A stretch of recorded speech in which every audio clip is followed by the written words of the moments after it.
Welcome to the Estate Professionals Mastermind podcast, built for real estate professionals that want to work less, earn more, and make an impact in their community.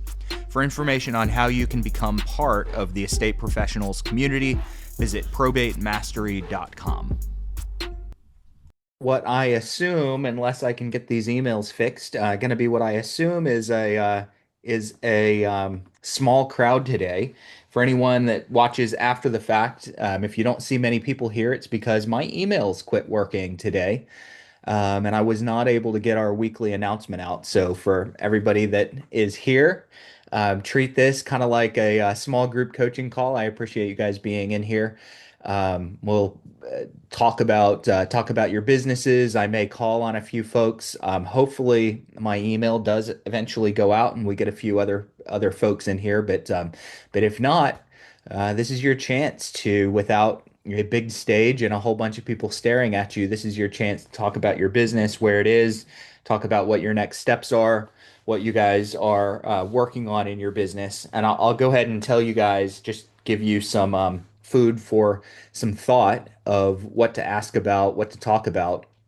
There are several different things that I am always ready to go on, several different topics that I'm always ready to go on in coaching calls. And number one is AI. So specifically AI and using it to either create automations for your business, create content for your business. I've been just on this roll with creating video and blog and website content in my business with AI. I think I built four web pages in 2 hours on Saturday morning this week. Um, Blogs are the same thing. So creating content that's found and makes your business more credible with AI. Um, I love talking about scripts and conversation flows, appointment strategies, attorney relationship strategies. So I just kind of wanted to drop those on you guys in case there was one of those that was resonating with you right now. I am going to lean on those of you that are here a little bit more to ask questions, share what's working, what's not working, where you are in your business, and see what's going on. Again, probably going to be a small group. I don't know if our email is actually going to uh, end up going out today or not, but I appreciate you guys being here. Natalia, it's been a while since you were here. How's everything going with business? It's not been a while since you were here. I see you every week, but it's been a while since we talked. Let me say that. I think you've got a microphone that is either not turned up or it's hooked to the wrong microphone because I can't hear anything. I can see you took yourself off mute. Can you hear me now? Yeah. Okay, perfect. Yeah. Well, it's a little bit slowing down on my end on the probate side. So was busy with the regular sellers. I'd like to go back on, doing the calls on a Yep. daily basis. So yes, so as of right now, I'm really relying on my just, you know, um, direct outreach. hmm So So that's direct what outreach, and is that to probate leads or sphere of influence? probate. What do you mean by that? Yeah, probate. Yeah, just the cold calling probate leads and Yep. kind of having conversations directly without any. Uh, I am really bad with the digital part of my real estate, so Okay. kind of a little bit still shy on the shy side. So, Okay. but you know. Eventually, I think I will get it there. So it just takes time. So Is yeah, that kind of shy on camera when you're camera, talking yeah, to a camera lens? camera shy. Yes, camera Yeah. shy, big time. So talk to me in person, not a problem.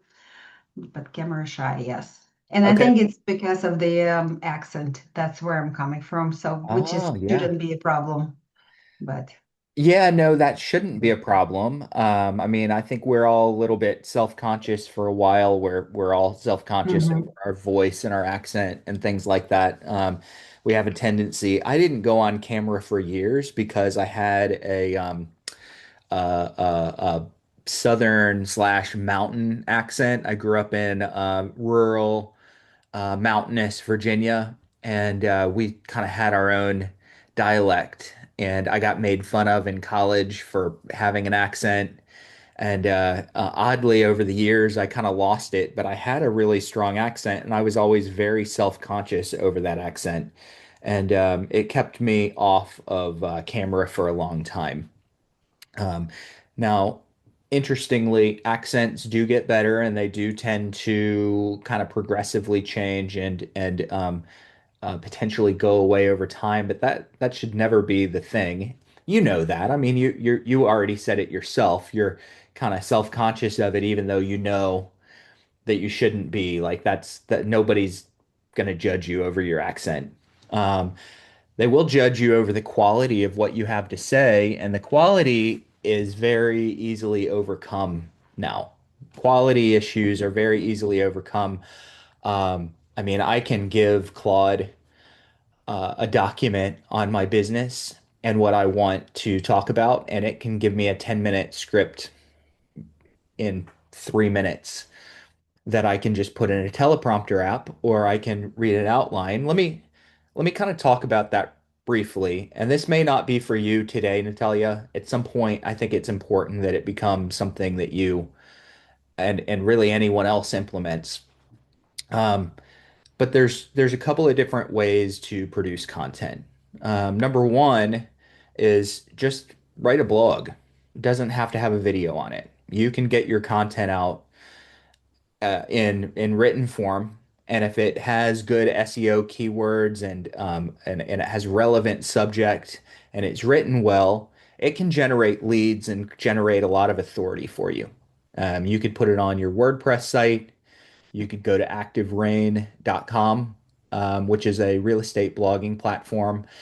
Anybody that's laughing right now, it's because Active Rain was relevant 10 years ago and nobody's heard of it since then. But Active Rain is still a good place to post blogs. LinkedIn is absolutely someplace that we should all be posting our blog content. So you could take a literal single topic and talk to Claude and tell it what you want to produce and ask for an outline. You review the outline and you approve it or ask it to make some changes, and it will create your content for you. And if you like it, you could say, hey, I want 3 versions of this. And this is just written again. I want 3 versions. I want a version that I can post on LinkedIn, a version that I can post on Active Rain, a version that I can put up on my WordPress website. And it'll give you those 3 versions. And now, if you're so inclined, you could have Claude Code or Codex. Those are 2 coding AI platforms. You could have those write it in code to put on your WordPress blog site. Okay. And I'm going to show you how quick and easy this is. I'm not actually going to do I'm not going to do a full blog right now, but I'm just going to show you how quick and easy it can be. This is the new Probate Mastery homepage. Okay. Brand new homepage. It was not up before yesterday. I put it up, no, Saturday. I put it up Saturday. This page, pretty well designed. It looks certainly a lot more aesthetically pleasing than than the old homepage. This page with all the links and all the buttons, and this page with all the links and all the buttons and all the price tiers and everything. Uh, and let's see if I can find another page. I did 4 pages with Codex in I did 4 pages with Codex in one morning. Now, I talked to Claude and I got all the context. Now, these are not blogs. It's just as easy to do this stuff with blogs, if not easier. You just talk to Claude, get your content, and then say, Claude, I think I want to use Codex, which is ChatGPT's coding platform. I think I want to use Codex to write the blog. Please tell Codex what my brand colors are, what I need my buttons to be like, what our content is and tell Codex, give me a prompt that I can copy to Codex that'll tell Codex how to build my page. And that's what I did. I talked to Claude, I designed these pages, and then I gave Codex everything that Claude gave me, and it spit out all the code for me. And all I had to do was copy it into my WordPress platform, and these pages were up. Now, I think the first time I did a page, it might have taken me all day. It wasn't hard, but I didn't know where to find things, and it would tell me to do things that I'd never even heard of. And I would say, "Hey, talk to me like I'm 5 years old. Hey, you're telling me to do this, but I don't see it." And I would take a screenshot and I'd load the screenshot and say, "This is what I see." And it would say, "Oh, that's because you're on the wrong page. Over on the left-hand side, click this button." And I would click it and then I'd take a screenshot and I'd give it to it and it would go, "Okay, now in the top right corner, click this button." And I'd click it and I'd take a screenshot. And so we were going really slow the first pay blog or two and page or two I built, but now I've gotten to the point where I could literally pop a blog up in about 15 minutes on Claude to write the content and about 10 minutes, 15 minutes on Codex to actually build the code that I copy over on my platform. So you can put content out now like you've never been able to put it out before. And we're not even talking about using agents that just do this on the back end for you while you sleep. I'm talking about you putting the time in. This could be up in 30 minutes once you kind of learn the process a little bit. So you're camera shy, just do blogs. And I want 3 blogs. Every time you write a blog, go ahead and write a version for LinkedIn, write a version for Active Rain, write a version for your WordPress website. Okay. Now, if you're so inclined to go on camera, you could tell Claude, again, give me this script in teleprompter version, and you could copy the script into a teleprompter app. I've been using a teleprompter app called Big View for a little while, and it's fun. I just read it. I just hold I open the teleprompter app, and then I don't like to hold my camera out. I'll mount my camera on a little on a little mount here. This is my camera mount. I think I'm still sharing my screen, so it might not be big Hmm. enough. This is my little camera mount. Yeah. So this suctions onto anything that I want it to stick onto. And then I put my phone on it at least 2 feet away so that the camera can't pick up the fact that your eyes are reading. And then you just read your script. And if it doesn't work great the first time, you add a little bit of spacing and you add some filler words and things like that. But you just read your script and you can get done with a full 10-minute script in about 4 or 5 takes. Not 4 or 5 takes, but 4 or 5 sections. And what I mean by that is I don't go through 10 minutes and then go redo that 10 minutes and then redo that 10 minutes and redo that 10 minutes. What I do is I go about 1 to 2 minutes at a time. And whenever I mess up, I stop and I go, okay, stop. We're gonna take that clip, put it in a folder, and then I start from where I messed up. And I'll get 1, 2, 3 minutes further along, and then I mess up again. And I stop and I take that clip and I put it in a folder, and then I start where I messed up.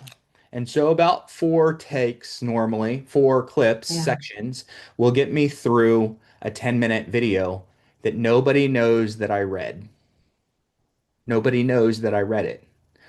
I Is don't your care. prompt actually go through while you're reading it? Is it or is just stationary?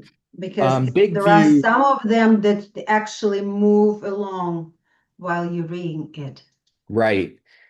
Big View doesn't move while you read it. Big Doesn't. View is probably the more popular, well-known teleprompter app, especially in the real estate industry right now. There are teleprompter apps that I think are a little bit easier to set up to read. One of the things, I've got another teleprompter app called teleprompter.com.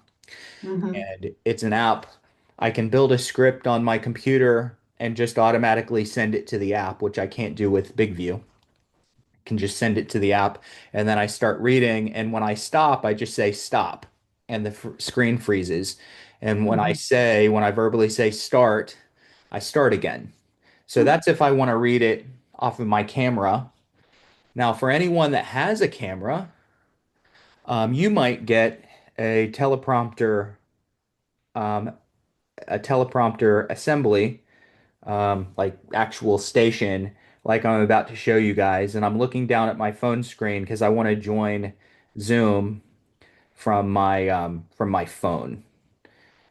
Hopefully, I don't give us a bunch of feedback here, but I'm jumping in from my phone, and then I'm going to turn my screen around so that you guys can see my setup in my messy office. Let's see, somebody let me in. I think I have to let myself in, don't I? Ask to join. This might not work. I'm not supposed to have to let people in, but apparently it's not letting me join. Okay. So I just have a teleprompter device, and it's just basically a like a box, and it's got a mirror in Okay. it. Mhm. So I can put my script, just lay it flat underneath of that mirror, and I'm reading in the mirror, and the camera is right behind the mirror, and it's really easy. And that way I get to record on my main camera. It's not necessary though. You guys don't have to do this if you don't have a really great camera. You don't have to do this. You can just read it right off of your phone as long as your phone's about 2 feet away. Now you don't have to worry about messing up. And if you do mess up, you just stop and then you start recording a new segment again from where you messed up. And nobody knows. Whoever edits your videos can cover those mess ups really easily. They can actually make it where nobody would know that you recorded that 10-minute video in 5 sections. They just kind of zoom in, or they cover it with some B-roll, or cover it with a graphic, or cover it with some text.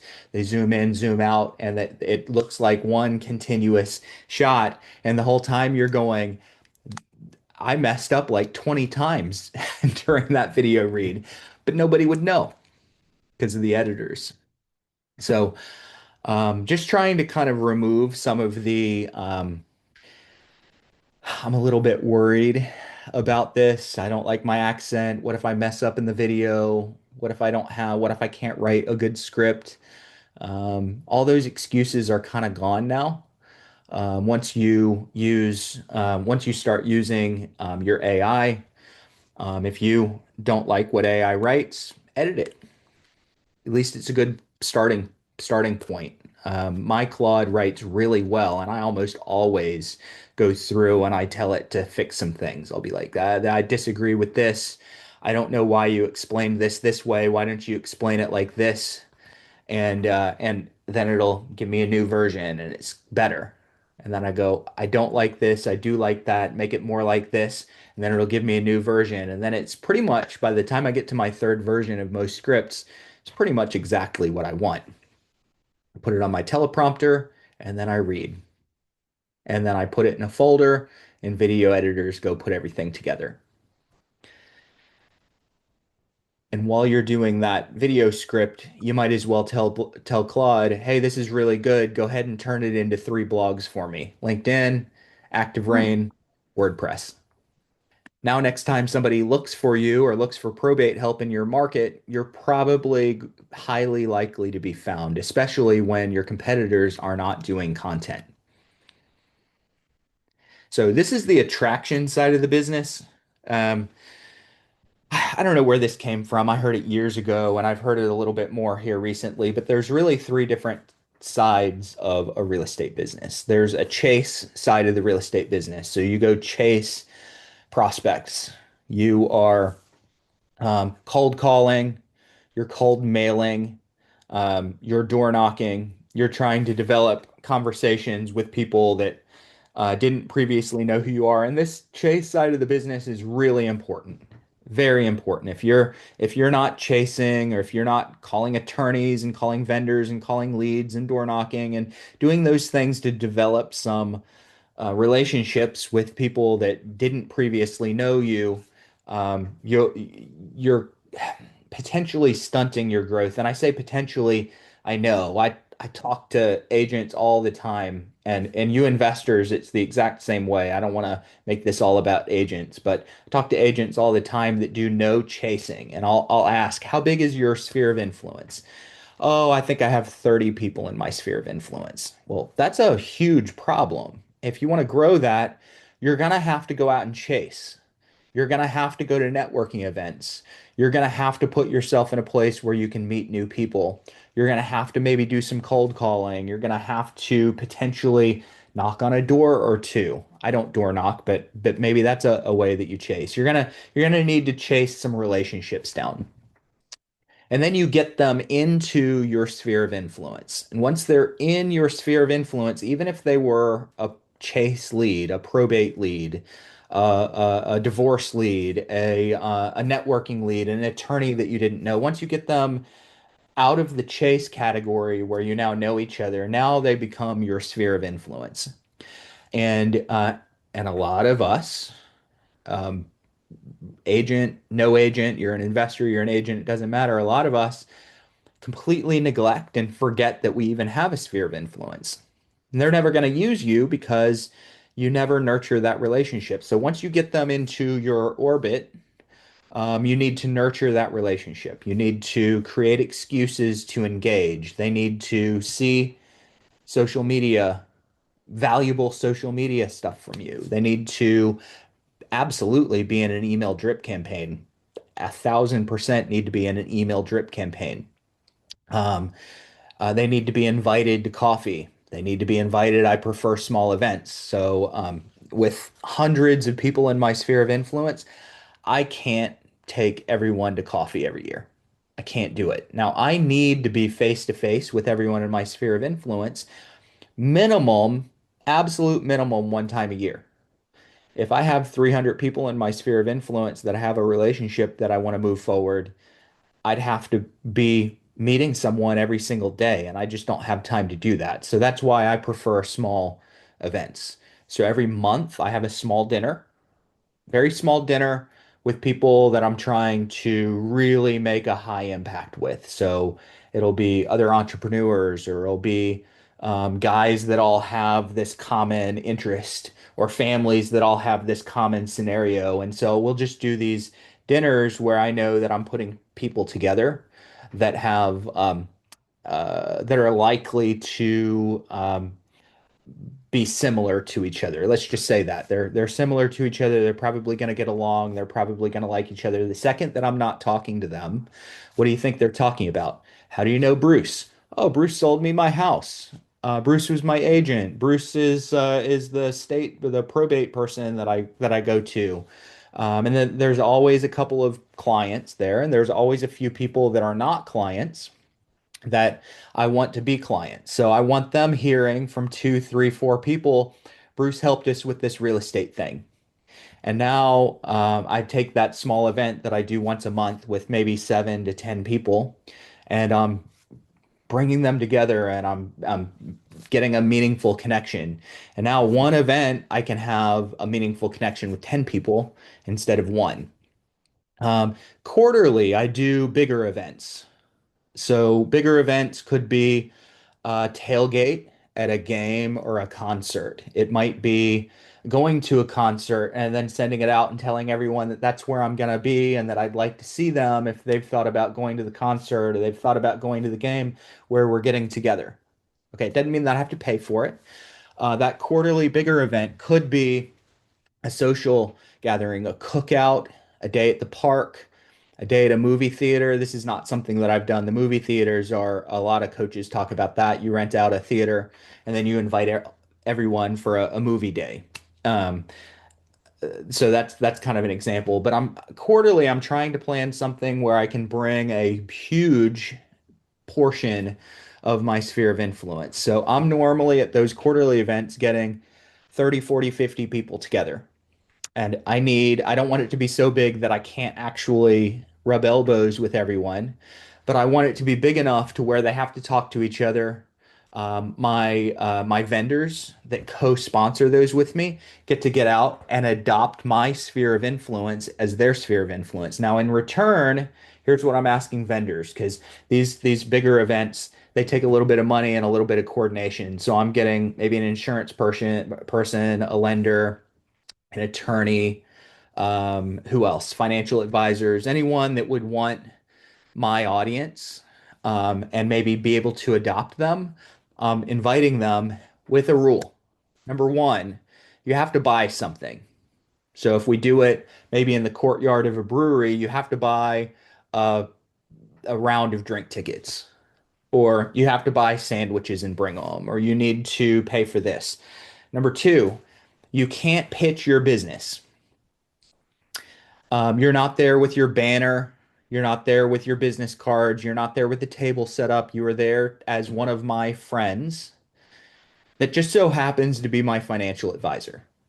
Okay. And if somebody asks you, what do you do? Absolutely. Tell them you're a financial advisor. But the second I hear you cornering someone, talking about them moving their money to you, you're out. You're never coming back. So you are not there to pitch. You're there to maybe make a few extra friends that might be a good business relationship for you. Number three, you have to do the same thing and invite me when you do the same thing. Okay. So, because I want to go and I want to make friends and build relationships with people that my vendors are friends with and have relationships with. It's a great way to expand our networks. So I'm doing those every quarter. Um, And then, of course, I have the one-on-ones, but I kind of save my one-on-ones for my best A plus referral partners and clients or vendors. Okay. So, sphere of influence. So, we've talked about chase. You've got to go chase so that you can build up your relationship base. Once you have a relationship base, that's your sphere of influence. You need to make sure that you've got excuses to interact and that everybody in your sphere is seeing you at least once a year. At least once a year, not interacting with you once a year, but seeing you face to face at least once a year, which means you're probably going to attempt interactions 4, 5, 6 times. Okay. And then lastly, we have our attraction side of the business. And the attraction side is what we opened with Natalia. It's social media, it's websites, it's blogs, it's videos, it's marketing, it's anything that you do that draw people to you as a credible expert. Bonus points if you draw people to you just because they like you. Okay, a lot of times we think attraction marketing is just posting every single open house we've done or every closing, and that gets to be a little bit unattractive if it's always, hey, another closing, another closing, another closing. So I like my attraction marketing base to be really valuable to people where they are. I don't want it to be, I'm bragging, look how much money I made. I've got a huge problem with the real estate agent post that goes, $10 million dollars on the books this year, or 10, not 10 million, yeah, $10 million dollars in production this year. I'm killing it. I'm having the best year ever. It's why not just put a banner over your head that says I'm really busy and I'm in this for the money. Okay, that's not what attracts people. And I'm not saying there's no room for that. I'm just saying you need to balance the humble brag with the valuable content and the valuable interaction. And then I like to mix in a lot of personal stuff as well. And admittedly, on the social media side of it, I'm not the best. I know kind of how to do it. This is more of a do what I say, not what I do. If you guys know follow my socials, I don't do as much of this as I think is important to do. But you need to mix in that trip that you've made or that dinner that you've gone to. So a nice little mix of that. And if you're having trouble knowing what to post, um, go ask AI. Ask your peers. Okay. Talk to your peers, join a mastermind group and find out what other people are doing and implement some of it, which is something that you guys need to be in. If you're not in mastermind groups, you need to be in mastermind groups with people who are growing and on your same trajectory, or better yet, a few people that are ahead of where you want to be. Okay. Hey guys, I'm butting in here with a quick ask. If you're getting value out of this coaching today, I want to invite you to check out my Probate Mastery trainings over at www.probatemastery.com. Probate Mastery is for you if you're an agent or an investor that wants to work with motivated sellers that have inherited real estate that they don't need and in many cases can't afford. These sellers are more appreciative, willing to trust your expertise, and less likely to nickel and dime you over commission or price. Why is that? They're often in the middle of a complex probate or an estate administration process. And this means that real estate is very often a burden on them and they simply need the help.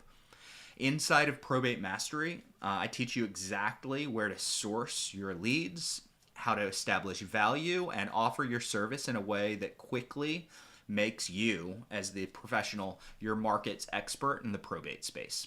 If you want to know a little bit more, go over to www.probatemastery.com. Hope to see you guys inside of the community. Thanks. All right, so I don't know how we got there. Yeah. Um, what do you have?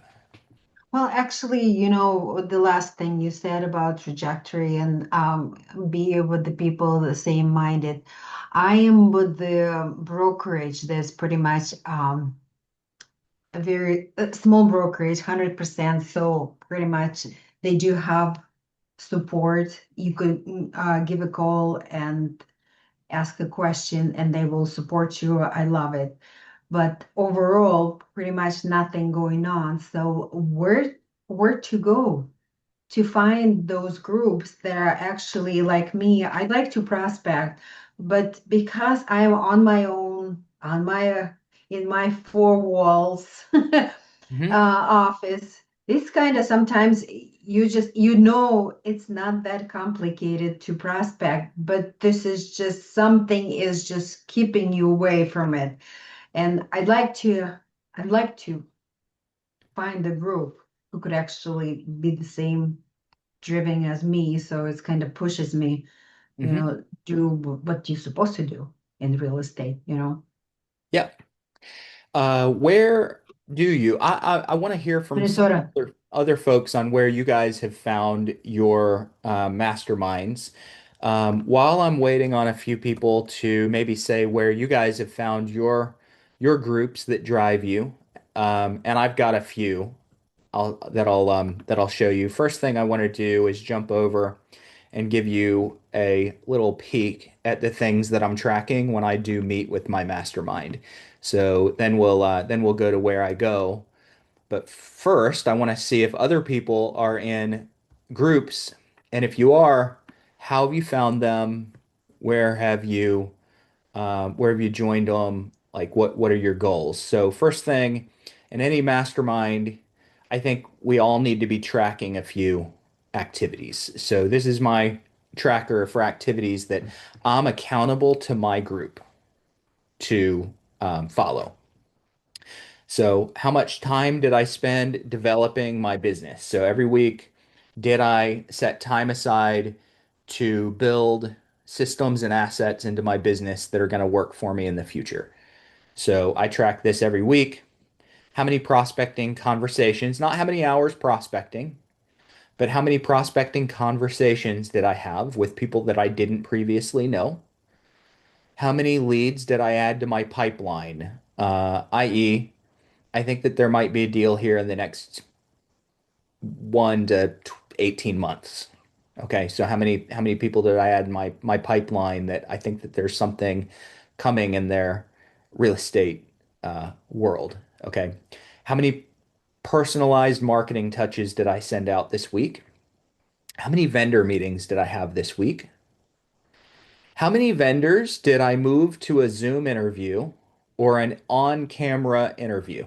So not a I met you, but I did an interview with you, which in turn becomes YouTube and blog content. How many blogs or videos did I create for the week? How many attorneys did I meet and have the very first introduction conversation with? How many follow-up attorney interactions did I get? How many property previews did I have? And ultimately, how many listing or purchase, if you're an investor, appointments did you have this week? These are the things that I track.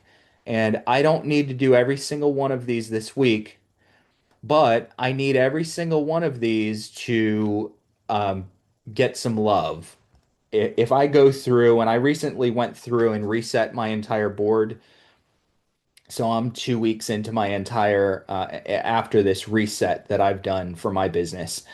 If I get through 4 or 5 weeks, and you see here that the weekly average that I have, if vendor meetings are sitting on a weekly average of 0, and I want a weekly average of 5, and I'm not talking about 5 actual vendor interviews. I'm giving myself 5 points every time I meet a vendor. Okay, so if I've got a goal of meeting one new vendor a week, but I'm sitting here in this weekly average after 4 weeks at 0, that means that I just need to start focusing on the vendor meetings a little bit more. So you're not gonna have to hit every single one of these every single week, but you want a nice average that aligns with your goals week over week over week. And one week you'll do nothing in that, and the next week you'll double it up, and then you'll have 2 weeks where you do nothing, and then you'll have a week where you triple up your goals. So it just kind of tells you where to focus. And so when you join groups like this that are accountability groups or coaching groups or mastermind groups, I think it's important that everyone is accountable to what they're building, what they say that they're going to do, and that they actually report what they say they're going to do on a weekly or bi-weekly basis so that your people that you're now in relationship with can hold you accountable, and they should be comfortable being held accountable as well. Where do you find the group? Does anybody have any ideas? Because I'd love to hear from some others and not just me, but I'm about to jump in if nobody else does. Where have you guys found your accountability or your mastermind groups? Unmute yourself if you have a place. No? Okay. So everyone needs to go find a group. All right. Um, First is I would probably just go into my local association, probably most likely look up producers in my local market. Now, it doesn't mean that you have to share all your probate secrets with them. Okay, they don't need to know necessarily where you're getting your list from or where you're getting your leads from that you're prospecting. But I would go and I would find folks that are close or a little ahead of where I am in your local association and ask, just call them and say, hey, I'm putting together a mastermind and accountability group in our local market. Looks like you're doing the amount of business that I'd like to do, or it looks like you're kind of a peer of mine, and I was wondering if you'd have any interest in joining. I'd like to meet every week over coffee with 5 or 6 or 7 of us and talk about our business and mastermind and hold each other accountable. So that would be a way, in which case you're probably leading that group. You're the one organizing it. I know a lot of people that have grown their businesses that way. Personally, I joined and paid for group coaching. That's where I started doing this. I was in group coaching, and I was in group coaching with people that were way advanced of me, way advanced. And after about 2 years of being in that coaching organization, I mentioned how much I'd grown, and the coach challenged me. He said, okay, if you've gotten this much out of the group and you've grown this much, I'm going to encourage you to go start your own group and fill it with people that are at your level or a little bit below so that you can start leading them. And that made a world of difference. At first, I was only in groups where everybody was better than me. Made a huge difference. But my business really started growing when I started leading a small group with people who wanted to get to where I was. And they were all active and semi-successful agents and investors. It's not like I was getting people that were brand new and couldn't be accountable. I was getting people that were just a step below where I'd gotten over the previous 2 years. So that was another group that I ran. So you could always join some kind of a small group or a group coaching program that focuses on accountability and masterminding. Um, where else? There are cross business networking. There's cross business networking that you could join. I've got one group in my local market. It has a couple of insurance agents. It's got a financial advisor.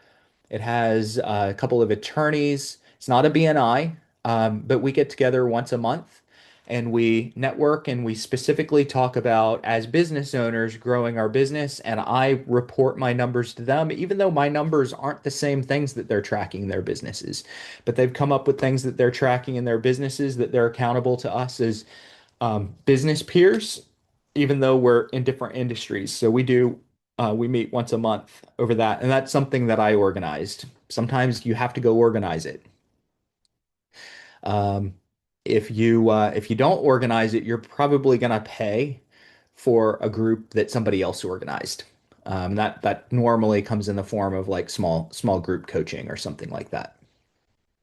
And those are my three ideas. Kevin's got his hand up though. Kevin, what do you do? There we go. Hi. Hey, Okay, yeah.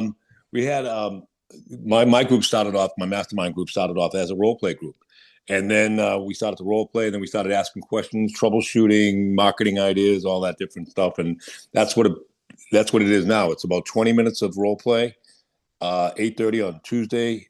I'm sorry, Monday and Thursday mornings, and then we do about 20 minutes of troubleshooting, mastermind, marketing, different things that come up.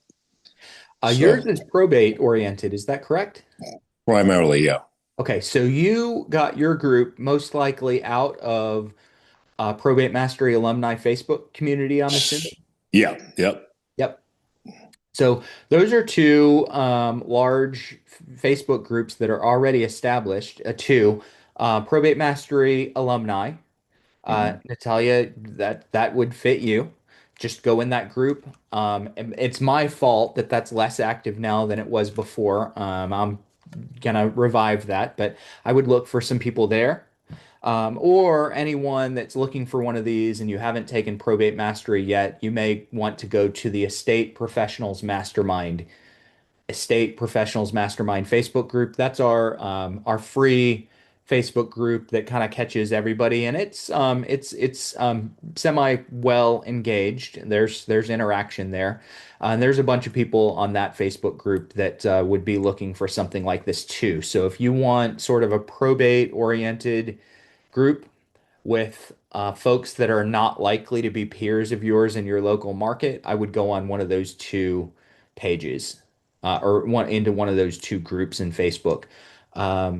I think it's a decent idea to also have a local group as well. I think it's a good idea, and you might not be necessarily accountable to specific probate conversations in marketing, but it's general business, real estate business for yourself as well. So I kind of encourage a lot of people to potentially have um, two groups that you're involved with, and it'll help grow your business for sure. Right? Anybody else have any Thank you. accountability groups or mastermind groups you're part of? I heard someone try to chime in a second ago, I think. Natalia, was that you? I don't see any unmuted microphones. Nope. Okay. All right. What else do you guys want to talk about? We've got 15 minutes. Anybody that jumped in after the fact, I know I've said this three or four times in the beginning of the call. My email system went down today, so our reminder email for this call did not go out. And that's why we're really thin today. But it's your opportunity without 40, 50, 60 people staring at you. It's your chance to share what you're doing, ask questions. Otherwise, me and Natalia will keep talking about business for a while. Kevin, thanks for chiming in. Kevin, is your group full? No, we've got room. Okay. If you guys look up Kevin Rich in the Facebook groups, send him a message. I assume that's the best place, right, Kevin? Or do you prefer something? Yes. No, that's fine. Yeah. Go into the Probate Mastery alumni if you're in there, or the Estate Professionals Mastermind Facebook groups, and find Kevin, send him a message. He'll let you know if you want to how to join that. You guys meet what time? You said Tuesdays, 8:30, is that right? Monday and Thursday mornings, 8:30. We try to get it done by 9 o'clock, but we always end up going a little over, but that's okay. Okay. Yep. Now, the one thing that I think you guys don't do from what you just described, and it's no problem if you don't do this. If if your group is a little bit more role play oriented, then you should also have a separate set of accountability or mastermind partners that are a little bit more accountability oriented. So, what I had on my screen a little bit ago of activities, key performance indicators that you're accountable to, you definitely need to track those in your business and be accountable. We've been leaning into this a lot with our Mastery Academy coaching, a lot. And a lot of us are really, really bad about A, tracking, but B, just doing the activity. What you don't track, you're probably not going to be doing. So, one of the things that I noticed about myself, and one of the reasons that I revived that tracker in our small group coaching is because I would go through a week and not really know why it was or wasn't productive. I would get to the end of a week, and some weeks I'd be like, wow, that was really productive, but I didn't get any deals. And then another week I'd get through and I'd go, that wasn't very productive, and I had some really good things, and I wasn't tracking them. And when you can start to track and you can start to see after 5, 6, 7 weeks, you can start to see week over week where you're strong and where you're weak. It'll make a lot of sense. Your business, your pipeline will make your appointments will make a whole lot of sense if you can start to track it and see what your trends are. If you're not doing this stuff, you'll have no idea what your trends are, and you'll have no idea why you have the business that you want, or you don't have the business that you want. So back on my screen, I'm gonna kind of talk to you guys about the two most important things, if it's okay with Kevin. Kevin's in our Mastery Academy group coaching. We've recently rebranded and relaunched this. So anyone that's interested, there's some discovery call links on the Probate Mastery homepage. Go there and book a discovery call if you want to learn a little bit about what our group coaching is. But we meet 4 times a week in our group coaching program. And we did this morning. So everybody that paid for it, I apologize because another group of people are getting it for free right now. Um, our business really comes out of these top two activities. So on the business, OTB, I just had to keep it short so that you could see the whole item. On the business, these are time blocks in which you've dedicated time every single week to working on projects in your business. And for me, I think that a nice, healthy, growing, systemized business is going to spend a minimum, absolute minimum of 5 hours a week working on projects in your business. And what's a project? A project might be a video, a blog, a website build, an email campaign. It could be a folder system. It could be a class. It could be learning something new. It's just a project that you've set aside. And I've got lists of projects that are hundreds of projects deep. What happens at the beginning of every month is I go into my projects and I come up with a realistic list of projects that I want to complete that month. Okay, realistic, not easy. I'm gonna have to use my 5 hours every week, otherwise I'm not gonna get them done. And I prioritize those projects. And then I time block 5 hours into every single week where I am only working on those projects. That's it. I'm only doing those projects. And all the other harebrained ideas that I come up with, and I come up with a lot of ideas, they need to go on the back burner. They'll go on my full list of projects that I want to work on. And guess what? Maybe I can pull those up next month. Maybe. Okay, just every month I just reprioritize which ones I'm going to work on for the month. So 5 hours a week is my minimum target. Now, if you notice here, I got 45 weeks here, or 45 points here in week two. I got 36 points in week number one.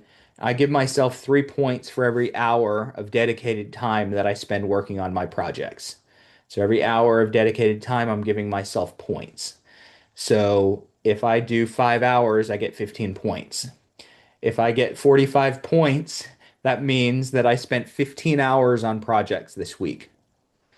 36 points over here means that I spent 12 hours working on projects the first week. So I'm a project heavy person because I want systems that will move my business forward so I don't have to spend as much time doing the physical work. So I like building systems. So on the business, your business will move forward and be a little more streamlined and easy to operate if you have projects and systems that you're building into your business every week with those time blocks. So for me, I'm pushing 10 hours a week. I think it's important that for most of us, we get at least 5 hours a week, and I block those into my week. I already know when I'm going to do those. Monday afternoon, Wednesday morning. Those are my time blocks. Wednesday morning is 3 hours every single Wednesday morning, no interruptions. Monday afternoon starts at 2 p.m. I run 2 p.m. until 4:30 p.m. So technically, that's 5.5 hours between those two. Nothing else interferes. Somebody calls me, an email comes in, a text comes in, somebody wants to go throw a baseball or do whatever it is. I don't know why I made that example. It doesn't matter. They don't those blocks do not get interrupted. Okay. I treat it the same way I would if I had a listing appointment. I schedule a listing appointment and my phone rings while I'm on my way to the listing appointment. The only thing that's going to cause me to cancel that block, that listing appointment block, is if someone in my family's in the hospital. Okay. Otherwise, I'm going on that appointment. That's how I treat my on the business time block. This is important. I can't allow distractions because I need to get these projects done this month. Um, the next thing is prospecting. Everything else flows out of prospecting. If you can prospect, and this is the chase, if you can prospect, if you can make calls or door knock or whatever you do to prospect, and I don't care if it's to probate leads, if it's to your sphere of influence, if it's to attorneys, if it's to vendors, if it's to late mortgage leads, I don't care what it is. If you can prospect every single week, everything else comes out of it. Now you're tracking all these other activities, but if I have a conversation with you and I introduce myself on the phone or through some kind of a relationship and I get that introduction, we now have a relationship. I now potentially have someone that I can add to my pipeline. Okay, potentially, I think that there's a chance that you might be a buyer or seller at some point. So I'm adding you to my pipeline. So out of this one conversation, I got 2 points for you being in my pipeline now. Out of that conversation, I now have an excuse to send you a handwritten note. I have an excuse to send you a marketing package if that's where the conversation went. I have an excuse to write you a summary email and a thank you.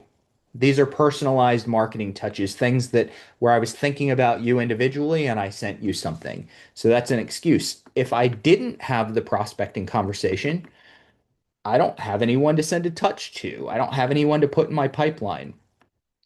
Out of this prospecting conversation, if you're a vendor, I might set up a vendor meeting.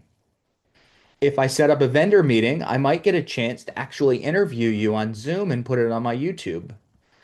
So, guys, without prospecting, none of this stuff happens without prospecting. If I'm prospecting and I get introduced to an attorney, now all of a sudden I have an initial attorney conversation. If I have an initial attorney conversation, I might have a chance to have a one-on-one, a coffee, or an interview on Zoom, like a Zoom call or an office visit or lunch or something like that, a personal attorney interaction.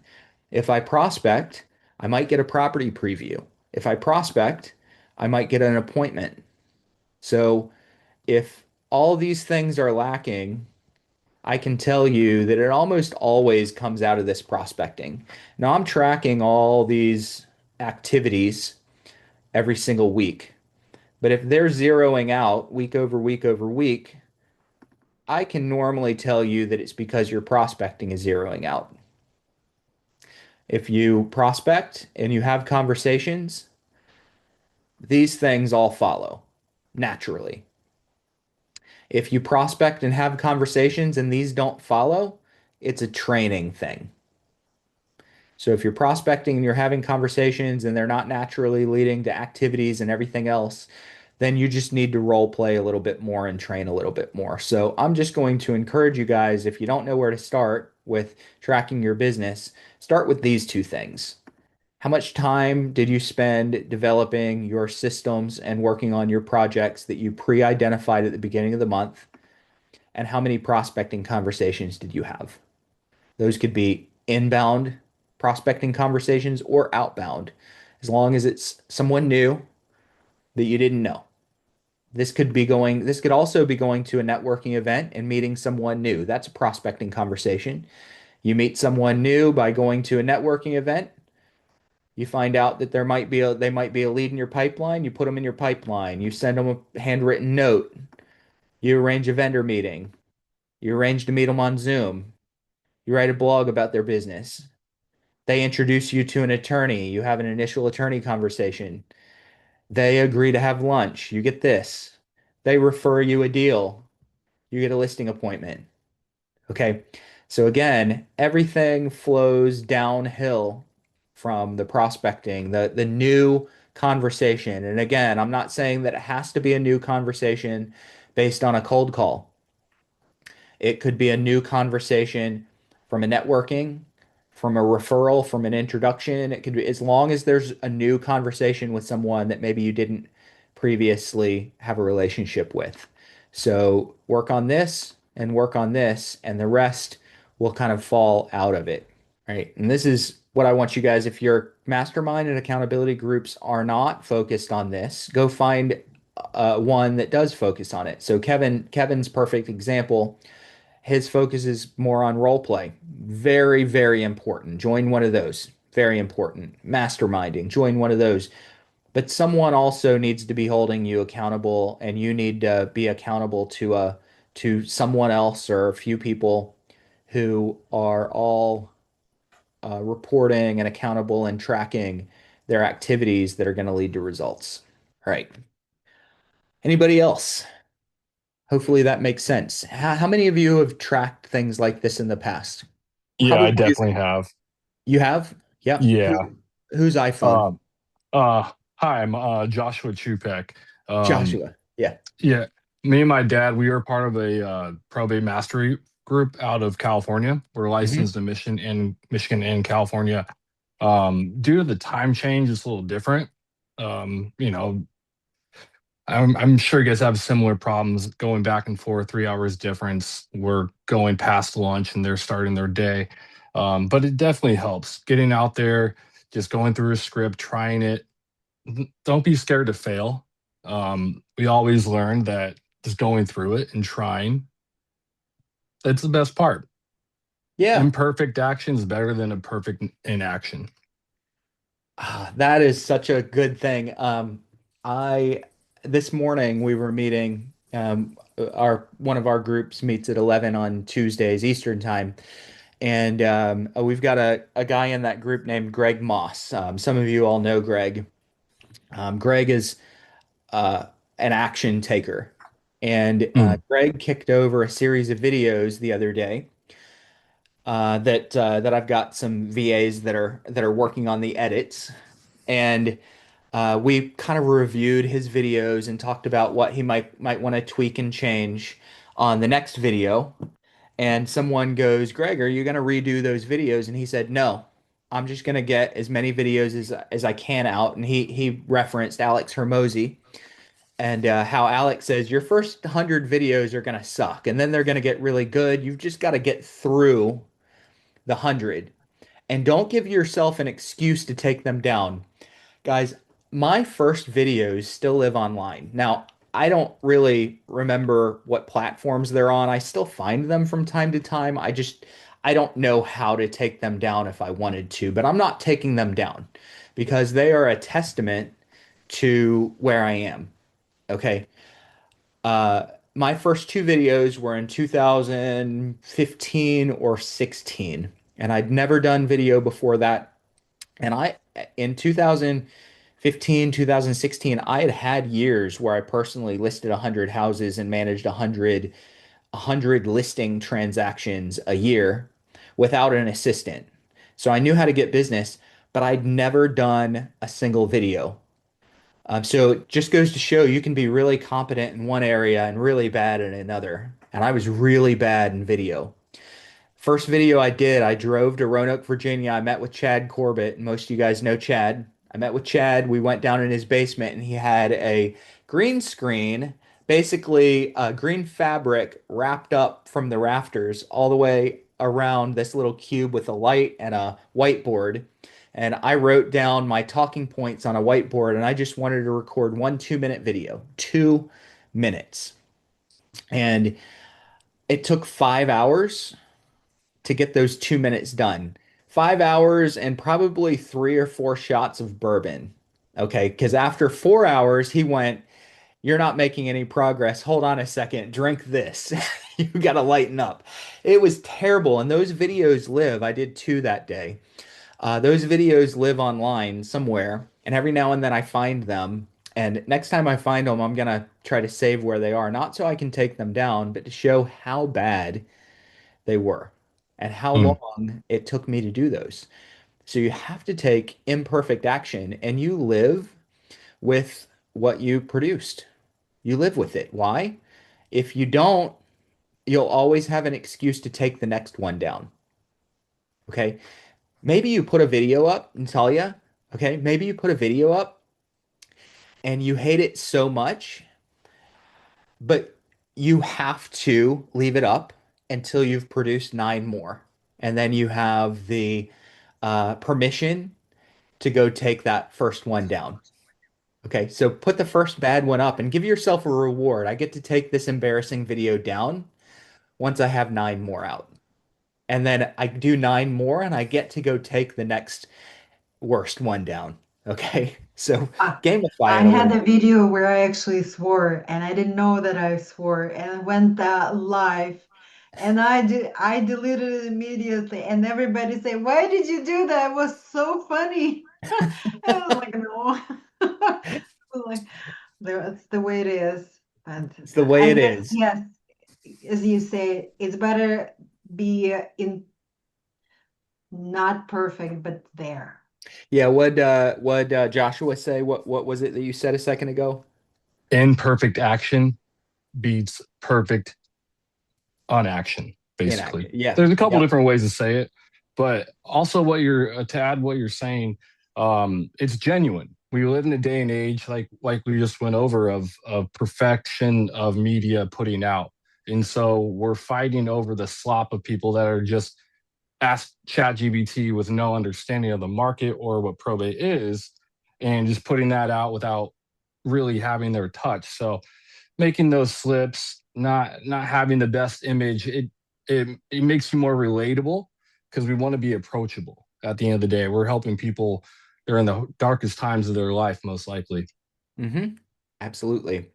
And sometimes I think that the point that you're making is sometimes not being polished is going to land better with your audience than if it is too polished. Mm. Uh, I've just the fact that I can sit down and have a conversation with Claude and get my script and put it on a teleprompter is amazing. There's like no excuses anymore for putting content out for me, at least. There's no excuses. However, okay, however, every time I get a script from Claude, I usually have it start with an outline. And I challenge myself to do this. I can sit down and I can just go through 10 minutes of script on a teleprompter and mess up once or twice and just hit stop and scroll up a little bit and start from where I messed up and I can get through that 10-minute video in 12 minutes. Okay. And that's great. But I'm still reading and there's still not a lot of personalization to it because I'm reading something that Claude wrote, even if I gave it feedback. One of the things that I like to do is take the outline And here's how I started. I'll roll my camera and I'll roll my mic and I'll put the outline over here on this other screen, which is sitting here. And I do this. I look at the camera and I go like this. And what's this doing? Camera's running the whole time. This is telling my editor that everything that I'm about to say is live. We're going. And I'll talk about the first point that I looked at on my screen. And I'll just talk until I'm not really happy talking anymore. And then I do this, time out. And then I go look at point number 2 on my screen and I kind of get an idea of what I want to say and I come back and I wave across my face again and I talk about point number 2. And it's a very natural way to do things, but it also helps me chunk down and segment my content in a way where one, I'm not reading. I'm actually communicating the way that I would really communicate with the ums and the ahs and the awkward pauses, which relate, make people relate to you. But two is I still am sticking to my overall outline and the kind of the talking points that I wanted to get through. And those videos for me are some of the best videos that I have. They're real, they're natural, but I'm not veering off script and I'm still getting the points that I wanted to make. And I get to run my camera the whole time. I feel bad for my editors because it might be a 30-minute video file with only 8 minutes of actual content. It'll be 8 minutes of me talking and 22 minutes of me looking at the point going, okay, what do I want to say about that? And there's nothing wrong with that because it when it's all clipped together, it just feels so much more organic than I'm reading word for word down a teleprompter screen. There's a place for both. There's also a place for just sitting down and having a candid conversation with no talking points. Okay. If that's uncomfortable, at least start with the teleprompter and then get comfortable going off of talking points. And before long, 100 videos in, you'll be comfortable just having an idea and hitting play on your camera and going with it.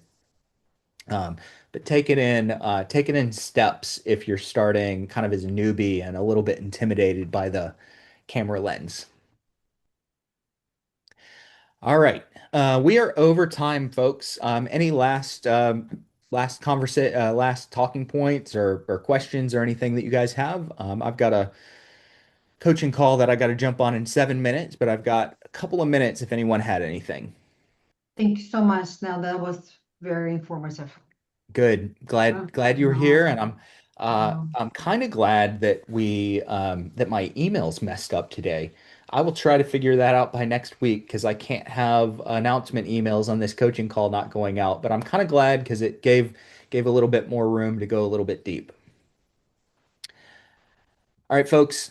Appreciate you guys being here. We'll see everybody next week. Thanks. Thank you. Have a good one.